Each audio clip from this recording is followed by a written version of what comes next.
Bonjour frère Thierry. Bonjour, cher ami. Donc vous créez une nouvelle association, c'est bien ça? C'est bien cela. Est-ce que vous pouvez nous en parler? Alors, la nouvelle association pour les conférences, pour les activités culturelles, prendra comme titre le retour au réel. Retour au réel. D'ailleurs, c'est ce que vous trouverez sur Internet. Pourquoi ce titre? Pourquoi ces quelques mots? Tout simplement, c'est une référence et un clin d'œil, une dette de reconnaissance à Gustave Thibon que, jeune homme, j'ai eu la chance de connaître dans une vie antérieure. Et cette association dépend d'une association qui a pour titre, qui est basée à Douai, Disputatio, un terme latin, peut-être un peu barbare pour certaines oreilles, mais qui dit bien ce qu'il signifie.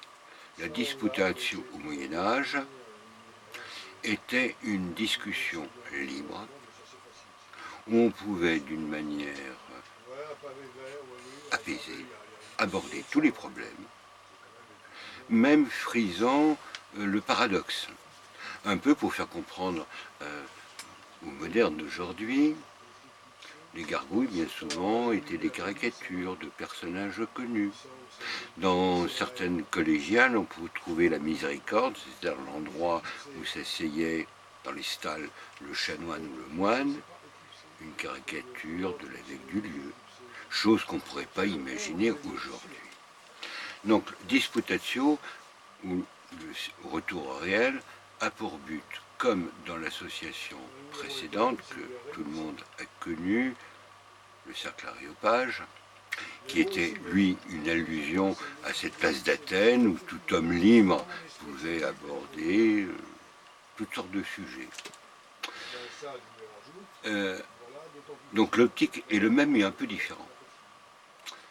Le même, c'est-à-dire l'idée, l'intuition, quand j'ai créé ces différents cercles, était de suivre l'enseignement de Benoît XVI, montrant que la culture chrétienne, humaniste, était aujourd'hui pour nos contemporains une contre-culture. Et c'est ce qui peut la rendre attrayante, c'est les présenter d'une manière apaisée, positive. Et c'est pour ça le retour au réel, et non pas à l'abstraction.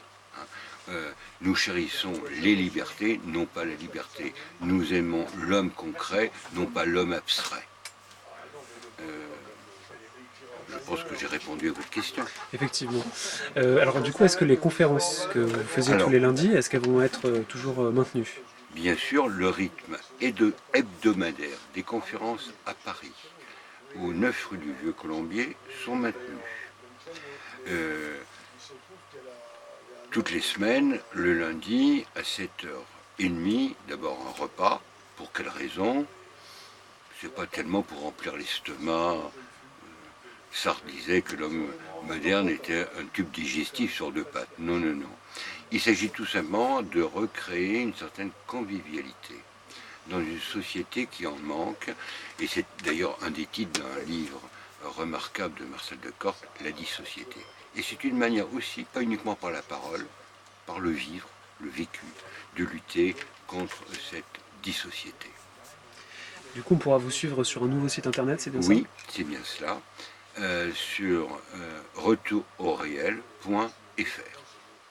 Alors, sur cette chaîne, il y aura des contenus variés. D'abord, les vidéos des conférences, plus les enregistrements de différents passages à la radio. Tout récemment, on a eu une émission passionnante avec M. Vernochet sur les Gilets jaunes. La semaine prochainement avec l'ambassadeur Berg sur une trilogie qu'il prépare. Il n'y a que le premier livre qui est paru, à la recherche de l'ordre mondial. Et un peu comme dans le précédent cercle, on avait publié d'un des conférenciers, à la suite d'une conférence de M. Van Est, qui a pour titre un livre très intéressant, préfacé par De Villiers, L'identité ou la mort. Un autre livre qui est issu de notre action édition intellectuelle ou culturelle, c'est Regard sur Maurras. Et si on regarde bien le livre, que vous pouvez commander à apop6.fr, vous verrez que ce n'est pas un livre de militants. Plusieurs regards croisés, car c'est important de pouvoir confronter les points de vue de manière apaisée, afin que jaillisse une certaine lumière. Vous souhaitez également dire un mot sur le financement de cette nouvelle association? Alors c'est évident, bien que je n'ai pas particulièrement, même si l'habit peut tromper, le don de recueillement, c'est pas le même. Et je me méfie beaucoup des ensoutanés qui réclament à corps et à cri l'argent. Non, il y a des gens qui s'occupent de l'association, il y aura une cagnotte en ligne. À quoi servira-t-elle? D'abord, aux frais de l'association, il faudra qu'on achète un minimum de matériel, vidéo, micro-cravate, la location des lieux. Ensuite, il ne faut pas l'oublier, je tiens à maintenir l'autre pilier de l'association, c'est le caritatif. Et on ne peut pas tout faire. On aide essentiellement des réfugiés victimes de l'ordre mondial, en particulier ceux du Donbass et de Donetsk. Vous avez quelques réfugiés sur la région parisienne qui sont en France tout simplement, non pas pour y rester comme des parasites, mais parce que leur maison a été détruite et ils ont quelques liens avec notre pays, entre autres de la famille. Et ensuite des chrétiens venant du Moyen-Orient qui aussi maintenant commencent à retourner dans leur patrie.